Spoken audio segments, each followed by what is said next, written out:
You are listening to the Kentucky X-Files with hosts Dennis Mays and Tyler Stewart. Don't forget to subscribe to us on Spotify or YouTube so you never miss an episode. Now, to our show.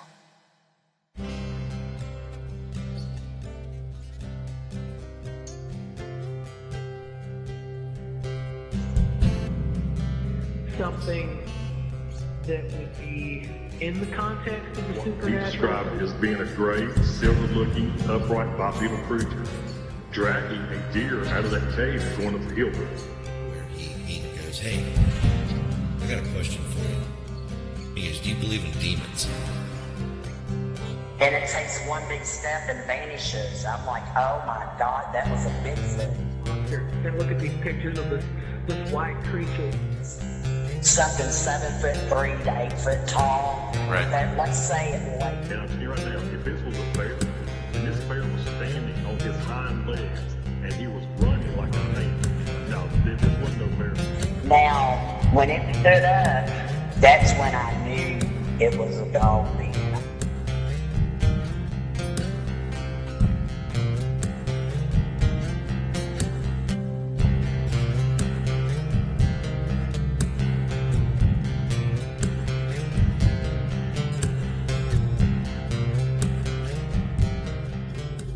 Welcome back, guys. It's tonight we are going to discuss a topic that we kind of touched a little base on in previous episodes. I know we had one guest that told us about her encounters, and we actually have a couple people that are actually going to her place to investigate.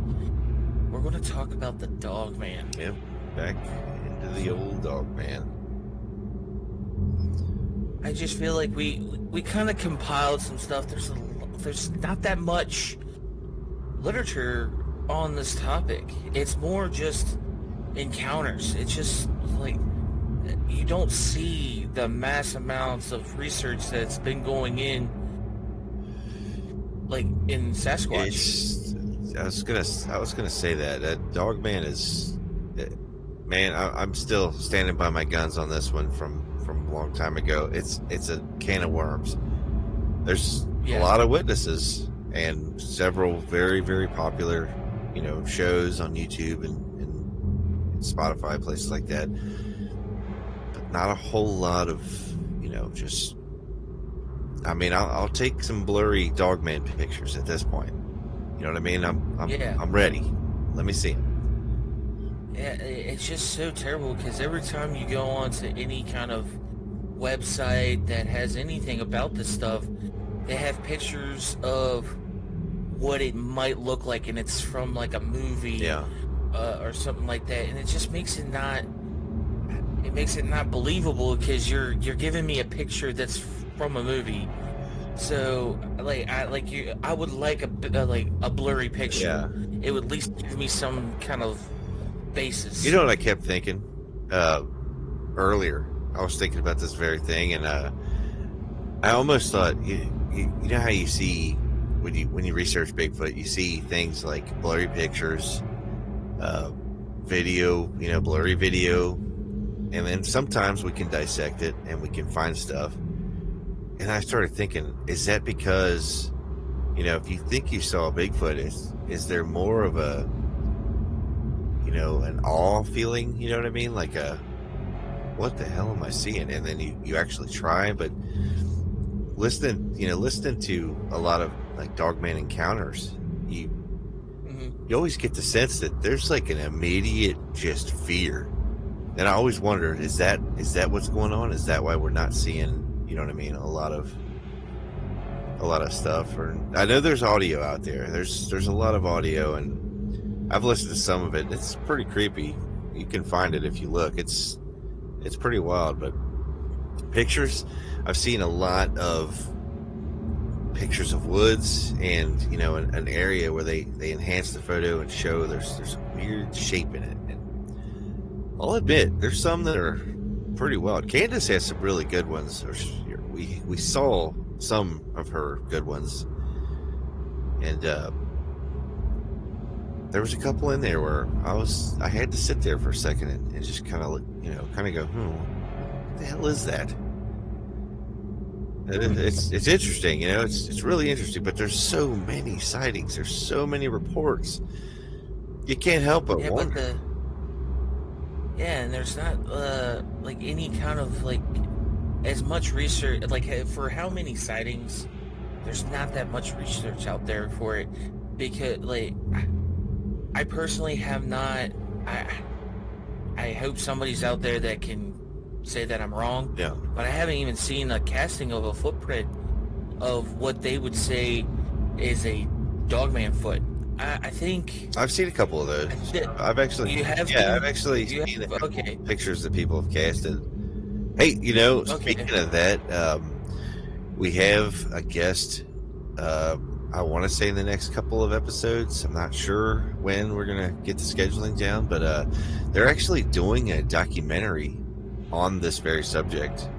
It's actually called the Dogman Project, and I literally don't know any more about it than that. I wanted to learn about this cold bore. When we talk to the guy, I want to literally hear it from him. What the what it entails and what they're planning on doing, and I'm really excited for that. Yeah, I remember you talking about that. I'm really excited about that too. Like, they probably just like I feel like the first episode of Kentucky X-Files, we came into this with Sasquatch cold bore too. Like, we really didn't know that much, and I feel like this guy is. He's going to be our lead to our Dogman. Yeah, I'm really excited. Because he gotta he's going to put us in that door to try to teach us some stuff, educate us, to understand. Yeah, educate us. But still, I feel like we've gotten to that point where we've kind of made some kind of our own conclusions of what the Dogman could be. So, it's frustrating for me because I think we've talked about it countless times. Yeah. The Sasquatch, it's a probable thing. Like, a creature like that could live side by side. Another humanoid creature like that could live side by side with us. That's given fact. Like, that could happen. I feel like there's a much higher probability of it than But the Dogman, what happened? What caused this to go further? The only thing that, and I know people depict it as a very giant wolf, but the only thing that was big, really big, was the dire wolf. And I don't think it was that. It's not depicted as that big. I feel like they embellish it on a lot of things, but that's what I'm trying. There's a lot. The one thing that gets me is when we were tracking Louis through Kentucky. On a little side note, I started another map, which was Dogman sightings. And when you kind of took the map of Louis and you kind of laid it over top of the Dogman sightings, it almost looked like Louis was avoiding those areas. You know what I mean? Like, he was purposefully not going through those areas. And in some of those sightings, it wasn't just one Dogman reported; it was multiples. You know what I mean? Yeah. I got the feeling from it when I looked at it that it was almost as if they were sitting in ambush. They were waiting. And I couldn't help but think about Louis, and think, what were they? Were they waiting for him? What were they doing?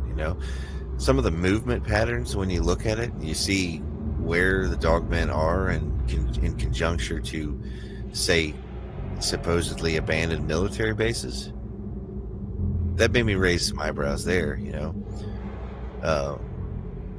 then there's there's other theories. There's Native American beliefs in shapeshifters, and skinwalkers. That's another one you hear about a lot, and they're depicted very similar to the description of the Dogman. And recently, you start talking about there's some out there that believe there's a distinction between a werewolf and a Dogman, and that, as soon as they say that, that puts the werewolf piece on the board. So now we have that. Why or how is the werewolf different from a Dogman? These are all, those are all questions that I want to eventually figure out. I remember hearing from some other investigators that they said that the reason why they called the Dogman, because most of the encounters, they say that these creatures look like your average dog, but standing on its hind legs, bipedal, and it doesn't look like your typical werewolf. A lot of people say it looks like, what was it, the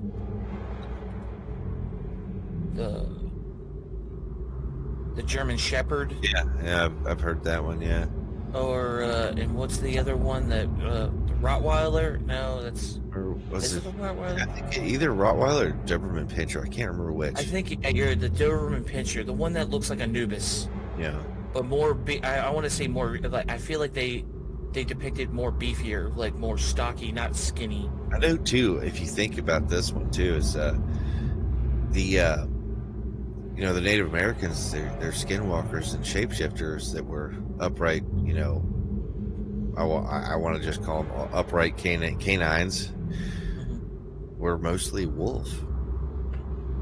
It was a wolf. It was like a wolf man. So I think that's interesting too. It's like each one of the stories is a little bit different, but has its similarities.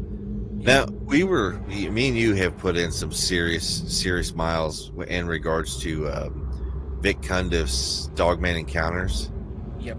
We have listened to hundreds of episodes, I believe, and all in the goal in mind was to try to find a pattern and try to see something.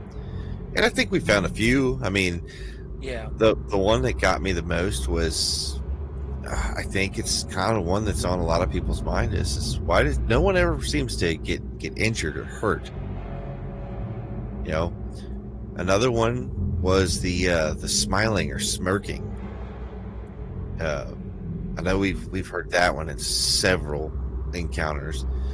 And I can't help it. I always get the feeling of when I hear that, I always get the feeling of like a superiority complex. Like, I am literally bigger than you. I am stronger than you. I am faster than you. I'm better than you in every way. I could do anything right now, and you can't do anything about it. Blah blah blah.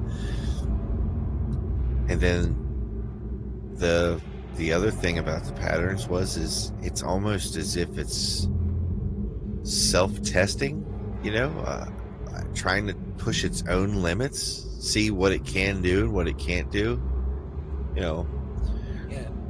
With every encounter too, is that they don't. It seems like a lot of, like, if you compare them to the normal encounters of a Sasquatch to a Dogman, the Sasquatch seems more territorial. Like, hey, I'll throw a rock at you, I'll make grunting sounds. Yeah. To try to get you to leave. Right. When somebody else talks about a Dogman sighting, it's more like, if you see him, he wanted you to see him, because it's more of a mind game. Yeah. It seems like he's playing a mind game. And that's like, but another thing too is like, that is like kind of a wolf, so to speak, kind of traits. Like, they do. I'm not saying that the mind game thing is a werewolf trait, but I'm just saying, like, they do the sneakiness, the cunning. the cunningness of a wolf and stuff. But I know dogs can do that because they're linked to them to a wolf, so they have that built into them. So, but the crazy thing is that like I feel I hold like whatever you guys believe out there, believe it, like, because there's no real science on this yet to prove or disprove anything yet. Yeah, But you guys are seeing something out there, and we're just trying to like put some of the pieces that we can see here from our side. I keep believing that it has to be flesh and blood, so I can't physically see anything shape-shifting into something. I'm having a hard time believing that part. I hear it. I understand. Yeah, I mean, it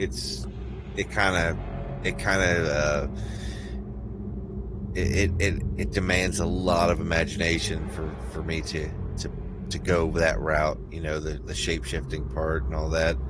Now, I mean, like you said, you know, there is some beliefs, and you know, especially in Native American culture, that shape shifting is a very real thing and it's a very powerful thing. And you know, I even heard in some cultures it was a gift that some men had, you know, to assist in hunting during hard times. You know, and that's interesting. But you know, you were just talking about making a science of the Dogman. Guess what I got for you? I have an opportunity for me and you to go to a farm and possibly set up our mics and record, hopefully, what may or may not be a Dogman or Sasquatch. I mean, like, yeah, that's what we got. That's what you got to do. Like, if we want to get some type of science behind it, we got to try and go for it. We gotta do our research. We gotta get that stuff on film or audio. Yep. Like, that's the case. And go ahead. We have me and my wife. We have a couple of family friends. They have their own farm, and they're actually fans of the show. I don't, as of right now, have their permission to use their name, so I'm going to leave them ambiguous. But let's say, I'm sure they're going to hear this, and we're really excited to come out. They've heard some weird things, and they've experienced some real things, some weird things, including some odd sounds, the whooping, you know, the whooping or whatever. They've heard that, and they've been growled at. And they really want us to bring our mics, set them up, and see if we can capture these sounds, because apparently they hear them often.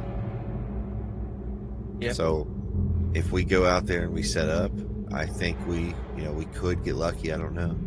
I guess hopefully, like, we could actually I would like to see if we could get them to sit down with us. Maybe we'll kind of set up mics pointing out into the that'd be great. The woods, and let it capture any kind of noise, so we can recall later. But I would like to see if we could talk to these you guys, your friends. Absolutely, and just kind of go through the day to day. Like, how many times do they hear it a day? Did they? It's like I feel like I've gotten to that point where, like, how many times does it feel threatening? Did you have that feeling of dread? Yeah, it's that's like a big. There's questions, because they're like, still, if you guys wanted to go back, there is a cryptid theory on our YouTube channel called "The Feeling of Dread," or "The Sounds of Dread," I think it is. It's a little segment that we've been starting to do on our YouTube channel. It's like small little clips. It's called Cryptid Theories. And it was about the infrasound. Yep, infrasound. So, like, yeah, that's something that I feel like it's a theory that I want to put in play. Like, we need to keep going with that Like, just because I throw out we throw out theories, we like to see them in action. Like, Absolutely. And I want to try to see if we can get more encounters and actually see if this is a plausible thing, this infrasound thing. It's a crazy thing. Like we're putting, like, I feel like we always say this, we have a big puzzle, and I feel like the picture is white, and the puzzle pieces, all we have to go off of is like the shape of the puzzle pieces. It's hard, and it's difficult to put this together, and we need and that's, I can't stress it enough. We need you guys out there to help us out. We're investigating on this side, and we're just throwing out ideas, but we're only two guys. We've said that like countless times. We're only two guys. We need your help just as much as we need your help. You know what? Speaking of encounters and whatnot, did a little digging today. Talked to my cousin, and I told him about the Campbell County encounter that we were discussing from the Kentucky Bigfoot organization. Oh, speaking of another side point, the Kentucky Bigfoot organization founder has agreed to come on the show and talk to us. So that's awesome. It's wild. It went from, I wonder if we're going to get anybody to talk to us, to now, holy crap, we're getting to talk to all these wonderful people. This is amazing. Yeah. But sorry to get sidetracked there. I was just really excited. That local encounter, the one just outside Alexandria, we were actually looking at a map before about it. My cousin said that he may be able to help us with that one. He thinks that he knows some people, or who to ask to get us in the right direction. So I'm pretty that's awesome. I would like to find that out too. Yeah, it's very cool. But to try to like circle back to what we originally started talking about, is the Dogman. We both probably said the same. Like, we said the same thing. We think it's flesh and blood, but I'm not, like, I can't say this is my theory, but it is creepy to the core, because it actually lends a lot to it. It's in the realm of flesh and blood, and it's terrifying to actually believe that this could happen. Denny, why don't you tell him what you think the Dogman could be? Okay. I know there's going to be some people out there who I've briefly discussed an outline of this with, and I'm solely placing this. I'm solely basing this whole theory on a series of encounters that I looked up and marked them on a map. And when I went back out of the map and looked, all of the encounters were relatively near military bases and military training camps, things like that. And another thing that popped up was much later, I actually listened to a Dogman encounter. I guess it would have been a first-hand account, and this person described a pack of Dogmen moving in almost a military formation. And I got to thinking, why would that be? Why are the encounters near bases? Why do they move the way they do? Why do they constantly test themselves? Why the superiority complex? Why? Is it maybe because they are some military weapon that we've bred? I mean, I know our scientists, our government has had the patents on human-animal hybridization for years, decades. So, did they grow one? Another encounter I listened to, someone had said that they witnessed one dogman, a larger black dogman that sort of reminded them of a Doberman Pinscher, much bigger and stronger, kill a slightly smaller, more German Shepherd looking dogman. Again, I went back to my theory and I thought, what are we getting rid of the old prototypes, replace them with the new? What better way to test them? Are these stronger? Are they faster? Or was that a defector? Was that an AWOL? Does that happen? Do they get off the leash? No pun intended. Some reports have said, when an encounter happens, a military force or government group shows up, out of nowhere, takes care of it.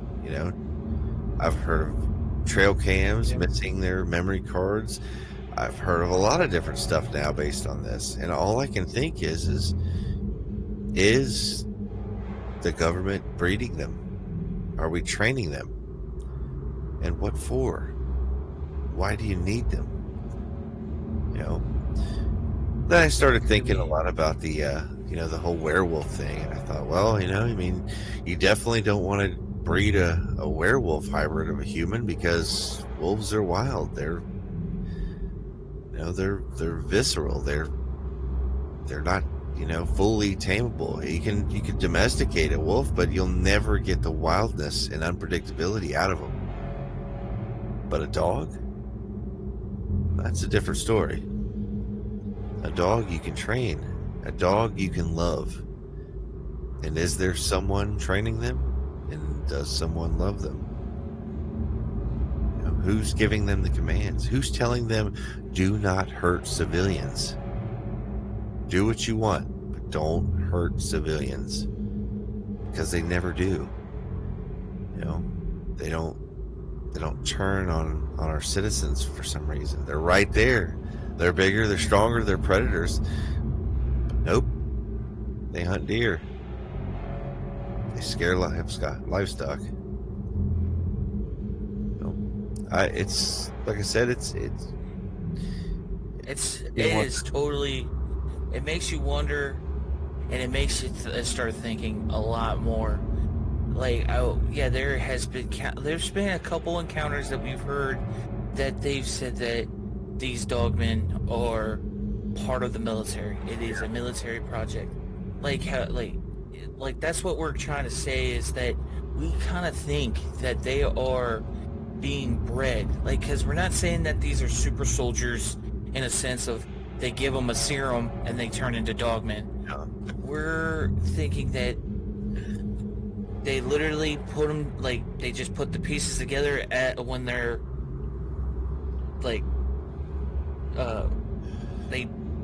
crap, we gotta start that over, my bad. Okay.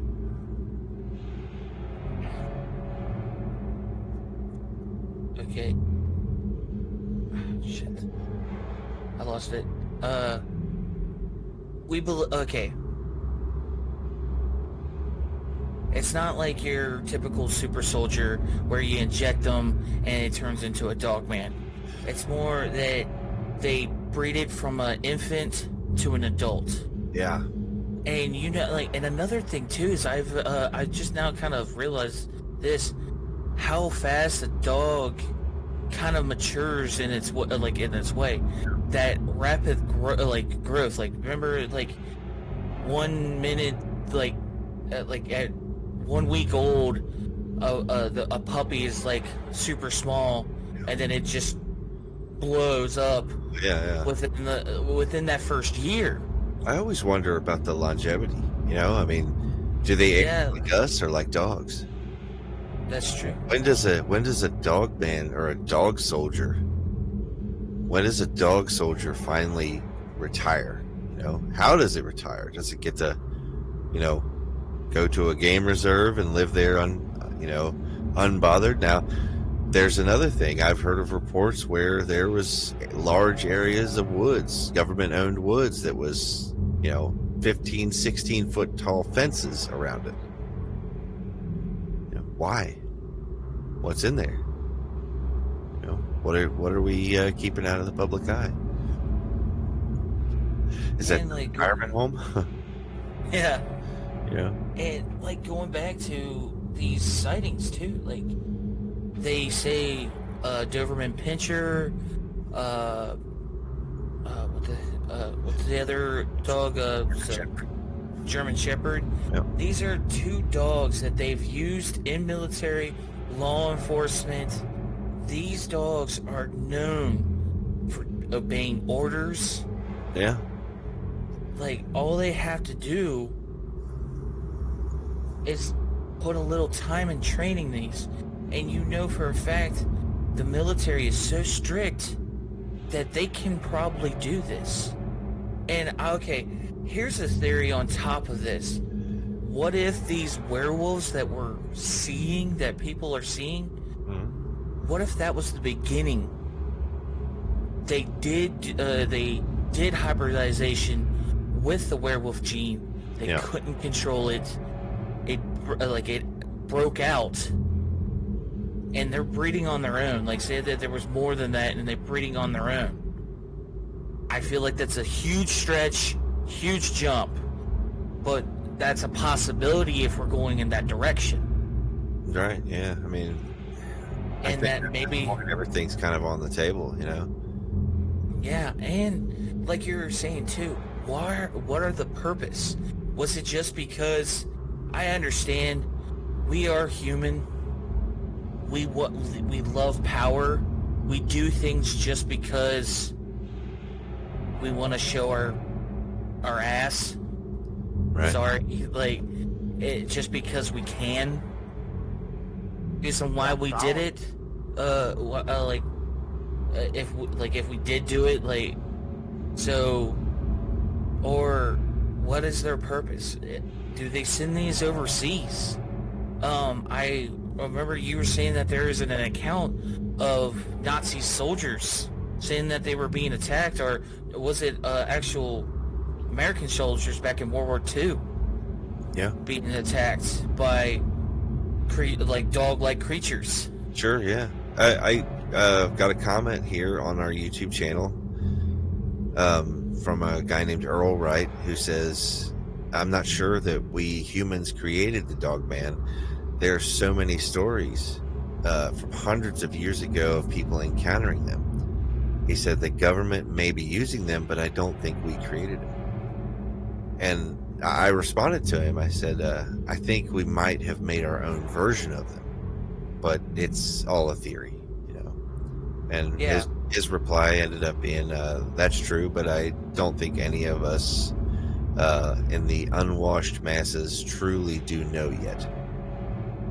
You know?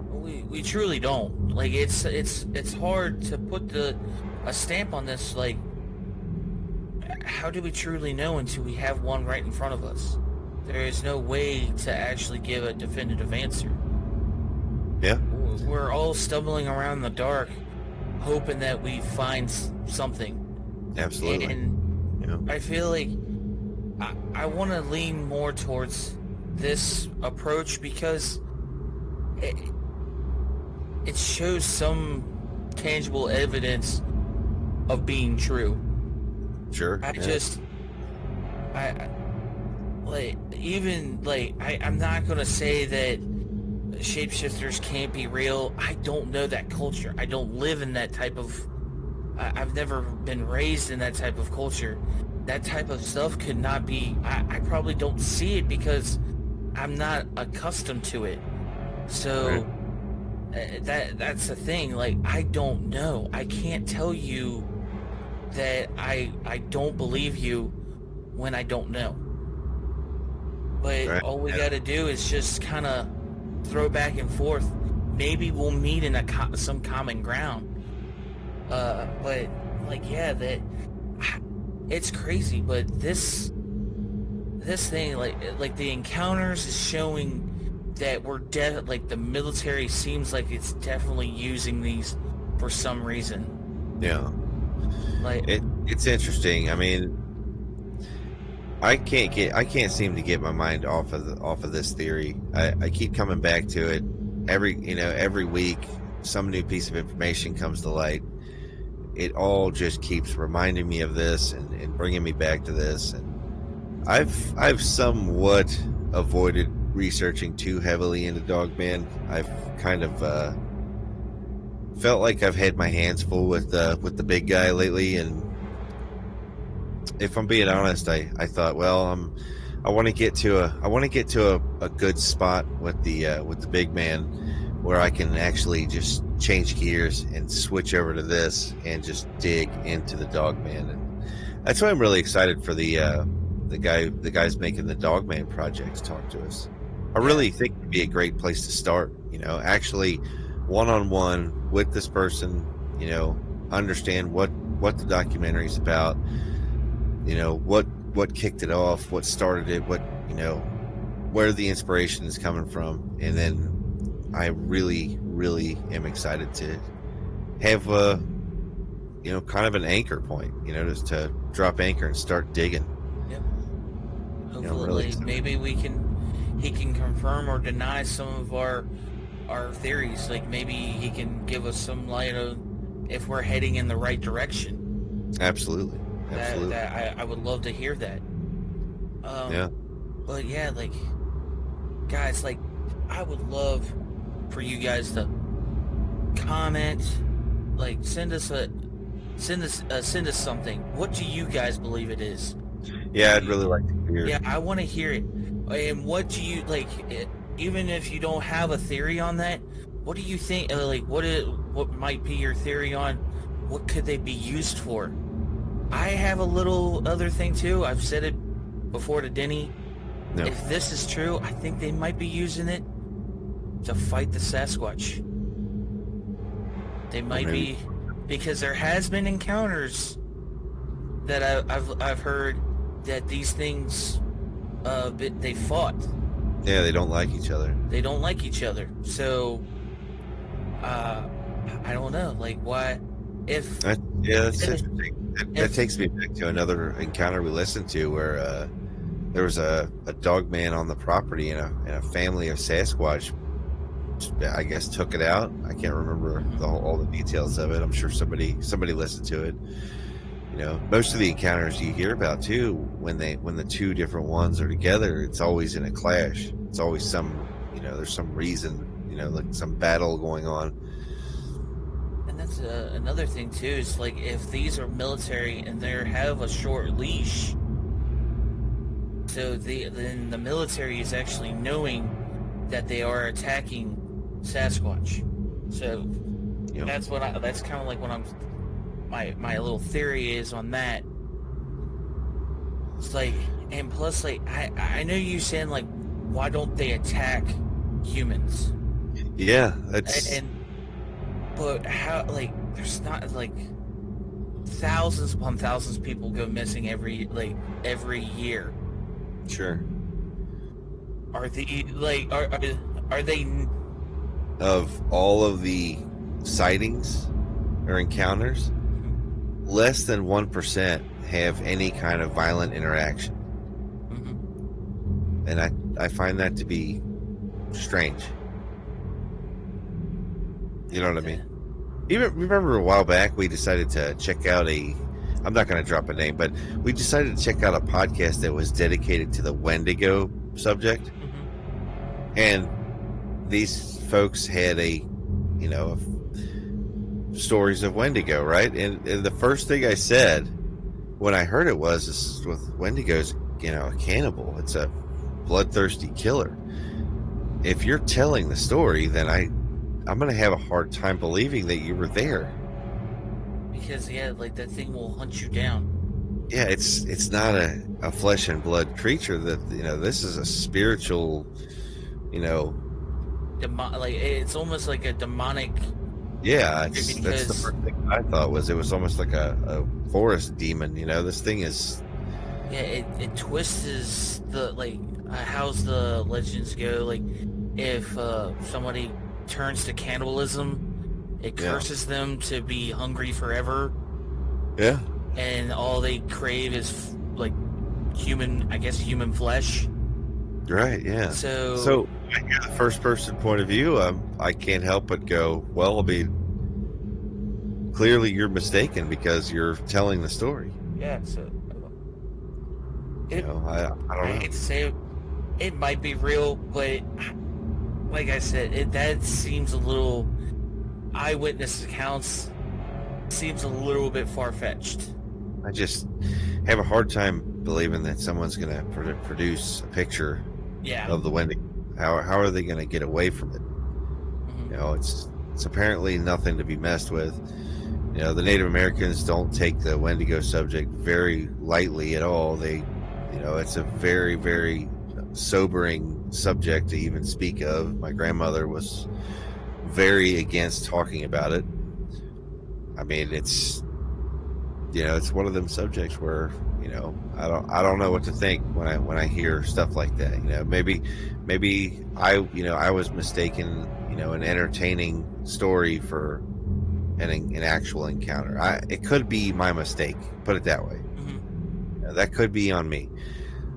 I just wonder, you know. But when I listen to the Dogman encounters, it's literally less than 1% of all of the encounters, and you got to look at how many there are, and think of that, less than 1% And out of that's all of those. yeah, that's true. And Like it you know, seems like a lot of the like actual like if there's any type of injury or fatality, I wouldn't say a fatality because you wouldn't be able to first encounter, but any type of like attack or something of that, it's Sure.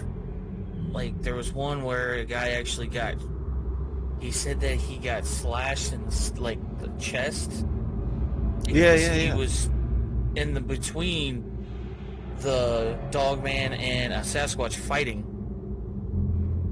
Right. Yeah. So I can see that, or if I say this too, it's like maybe like their normal objective, just like any good dog trainer, and I know that I was just thinking about this. Okay, any person that trains their dog, they have one word that they do not discuss with anybody that will like their dog is normally calm and collective. Yeah. But that one word will set them off if that person is in danger. That's the business word. Yeah. That's the business word, and that like I know you know it because I remember you told me about it, but you never disclosed that word for me, and I get that. No. That's basically a key for you and you alone. Yep. And what I keep thinking is maybe they use them for very like small operations, like ops. If they need somebody taken out, Right. Yeah. they give them that command, and like that's it. But majority of the time, it's just normal business. I kept thinking too that, I mean, for one thing, in all the encounters, there's one thing that keeps coming to mind is like livestock, dogs, they all react to it. It's not the same reaction as Sasquatch, and this is a reoccurring pattern, by the way. With Sasquatch, dogs and animals tend to go dead silent, as if they don't want it to know they're there. They want to be as quiet as possible. Whereas in the Dogman encounters, dogs go crazy. You know, there's a famous encounter out there about a dog versus a Dogman. You know, which I highly recommend listening to if anybody out there is interested. I'm sure you can find it. Like I said, I want to name drop anybody, but I'm sure you can find it. Another thing too is like the livestock. Anytime it's near or around the livestock goes apeshit. These animals don't go dead silent. They freak out. Yeah. You know, it's almost as if they're confused by what they're observing or sensing. So there's another little interesting pattern that you kind of see over and over again. And it kind of goes a little bit into that whole infrasound thing too. It could Yeah. something that the Sasquatch does that the Dogman can't. Yeah, I actually wondered about that one myself. Was the Dogman can't do it, or what if the Dogman is would a Sasquatch aim that at a Dogman? Would he use it on one? Would it How actually does that work? Yeah, would it work or what? You know, Because the it's a Dogman's hybrid. body shouldn't be it shouldn't be all too dissimilar. I mean, it should react to different frequencies, Yeah, like it should still react to that, but if it's like a human, it wouldn't be as intense as it would for another animal. Yeah. The Dogman might get that feeling of dread, but I feel like it has too much energy, like a dog. Like a dog would freak out, right? Sure. So, wouldn't it do the same? I don't know. Like it would start to freak out and get enraged that like that thing is there if it's doing that. Yeah, that's And then further research is going to be needed. I think. I mean, that's the only thing we can do. If anybody out there listening to this, if you have anything you want to add, though, definitely send it to us. If you've had an encounter, send it to us at encounters@kyxfiles.com. Always ready to listen. We'd love to hear your opinions, and I just want to get some more eyes and ears on this subject personally. Because Yeah, man. everybody who's been writing and commenting, I've been learning so much. Amazing. Just a wonderful group of people. Very, very, very excited to know them. I don't think they know how valuable they are as far as everything. I mean, just learning, just getting the information and sending us emails and whatnot. And, sometimes I feel like I'm on a, like my lead has gone cold. I don't have anything, and I feel kind of stuck. And then I'll read one of the emails, and I get a different point of view, and that's what we need. We need lots of different points of views. And I think that's the only way we're ever going to figure all this out, guys. But yeah. Well, guys, I guess that will kind of wrap it up. Sorry for the kind of shorter episode this week. Kind of, yeah, we got a lot of stuff. If you were like listen through the whole thing, we kind of speckled it with of all the stuff that's coming up. So stuff, a lot of guests coming up. So like, yeah, guys, always keep searching. Everybody who's commented on the YouTube and all of the new subscribers that have come over there, wow, you guys are amazing. I can't believe it. What was the other thing? Oh yeah, 1,000 downloads in 1 month, guys. Wow, it's insane. It's our new slogan. Yeah, it's all I can say. Just wow. Beyond. I don't even know what to say. I'm beyond words. That's incredible. We should have a little emoji now. It's just the Owen Wilson. Hey, wow. Yeah. Wow. Honestly, man, I was blown away by that. It didn't stop there. That's what got me. It hit 1,000 downloads in a month, and I was like, "Are you kidding me?" And then it kept going. Yep. I'm afraid to even look right now. I think I'll have a heart attack if it's any higher than it is. So yeah, guys, you guys are amazing. Thank you so much for supporting this and being there to every step of the way. Yeah. It's Thanks awesome. for joining us on this journey, man. So We'll see you next week. yeah, see you next week. Hell yeah.